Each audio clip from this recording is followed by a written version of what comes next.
أعوذ بالله من الشيطان الرجيم بسم الله الرحمن الرحيم اللهم عجل لوليك الفرج.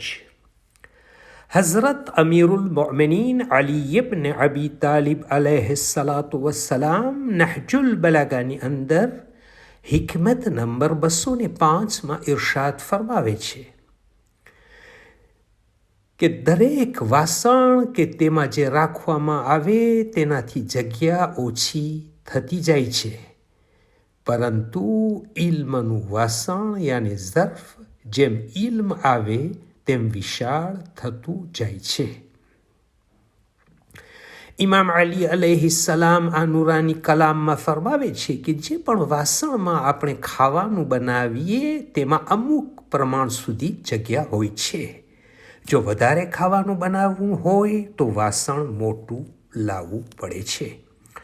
અહીંયા ઇમામ અલી અલૈહિસ્સલામ એ ઝર્ફની વાત કરે છે કે જેને દુનિયામાં લોકોએ બનાવ્યું છે, પરંતુ તે વાસણ હોય અથવા વાસણ જેવી બીજી કોઈ પણ વસ્તુ જેને લોકોએ બનાવેલ છે તેમાં એક ખાસ મહદૂદ જગ્યા હોય છે.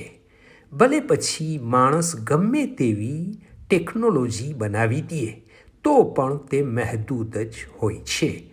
જેમ કે કોમ્પ્યુટર હોય કે મોબાઈલ, તેમાં જેટલી જીબીની જગ્યા હોય પરંતુ તેમાં એટલી જ વસ્તુ ડાઉનલોડ થશે જેટલી જગ્યા હશે. પરંતુ જ્યારે ઇલ્મ અને જ્ઞાન તમારા દિલ અને દિમાગમાં નાખશો તો તેમાં દિલ અને દિમાગમાં જગ્યા ઓછી નહીં થાય, બલકે તેમાં વિશાળતા આવતો જાય છે. તમે કેટલું પણ ઇલ્મ હાસિલ કરતા જાઓ, કોઈ દિવસ તમારું દિલ અને દિમાગ ભરાતું નથી. એટલે તો કહેવામાં આવે છે કે જેની પાસે ઇલ્મ હોય તે કદી પણ ઉતાવળ નથી કરતો અને બધી જ વસ્તુનો સરખો અને યોગ્ય જવાબ આપે છે. અને જ્યારે કોઈ ઇલ્મ શીખે છે તો ઇલ્મના એક દરવાજામાંથી ઘણા બધા દરવાજાઓ ખુલતા જાય છે અને ધીમે ધીમે તે એક ઇલ્મમાંથી ઘણું બધું ઇલ્મ પ્રાપ્ત કરી લે છે. બીજી એક હદીસમાં રસૂલે અકરમ સલ્લલ્લાહુ અલૈહિ વસલ્લમે ઇલ્મનું મહત્વ બયાન ફરમાવે છે કે 2 પ્રકારના લોકો ભૂખ્યા છે અને તેમનું કદી પણ પેટ અને મન ભરાતું નથી. એક ઇલ્મને શીખવાવાળા અને બીજા દુનિયા અને માલને હાંસિલ કરનારા. ઇન્સાન પાસે કેટલું પણ ઇલ્મ આવે તેનું મન ભરાતું નથી, તે હજી વધારે ઇલ્મ હાંસિલ કરવા માગે છે. અને ઇન્સાનની કામયાબી એમાં જ છે કે તે હંમેશા ઇલ્મ હાંસિલ કરતો રહે અને ઇલ્મ હાંસિલ કરવાનો કોઈ ખાસ સમય હોતો પણ નથી.